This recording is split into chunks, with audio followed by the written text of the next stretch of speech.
Είμαι ο Δημήτρης Κιάνης και κρατάω στα χέρια μου το κουτί του iPhone 6 Plus. Είναι και αυτό μια αποκλειστικότητα που βλέπετε πρώτη φορά στην Ελλάδα από το digitallife.gr και το έχουμε στα χέρια μας για να προχωρήσουμε στο unboxing, αλλά και να το δούμε λίγο πιο αναλυτικά, αφού πρώτα είδαμε φυσικά το iPhone 6, την απλή έκδοση. Ας ανοίξουμε το κουτί προσεκτικά.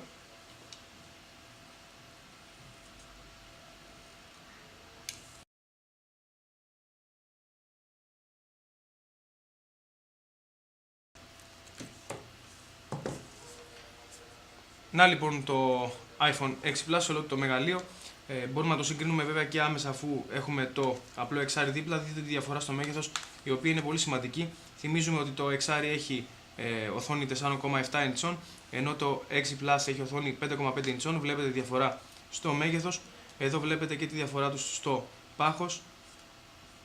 Και πάμε να το δούμε λίγο πιο αναλυτικά, αφού βγάλουμε τη ζελατίνα.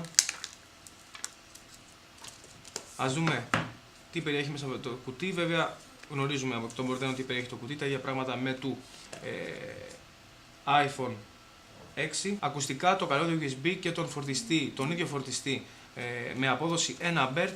Βέβαια, αν κρίνουμε από το πόσο γρήγορα επαναφόρτισε το iPhone 6 με αυτό το φορτιστή, το Plus θα κάνει πολύ περισσότερη ώρα.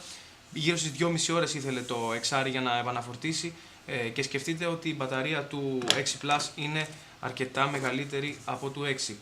Το iPhone 6 Plus, όπως είπαμε, είναι βέβαια και πιο βαρύ και πιο μεγάλο από το απλό εξάρι.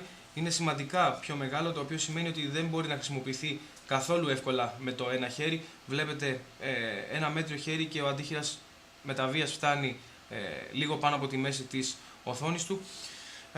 Έχουμε την Grey έκδοση στα χέρια μας, η οποία είναι αρκετά πιο καλέσθητη, καθώς οι πλαστικές γραμμές δεν ξεχωρίζουν πολύ από την υπόλοιπη κατασκευή, σε αντίθεση με την Gold, που όπως μπορείτε να δείτε στο εξάρι ξεχωρίζουν αρκετά οι λευκές γραμμές.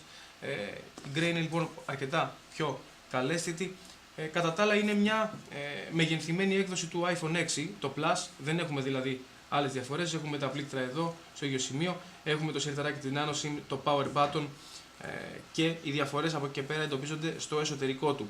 Ας το ενεργοποιήσουμε για να το δούμε λίγο και σε λειτουργία. Ας κάνουμε τις αρχικές ρυθμίσεις, το σετάρισμα του iPhone, για να το δούμε και σε λειτουργία. Εδώ μπορείτε να δείτε τη διαμόρφωση, την αναγνώριση του δακτυλικού αποτυπώματος.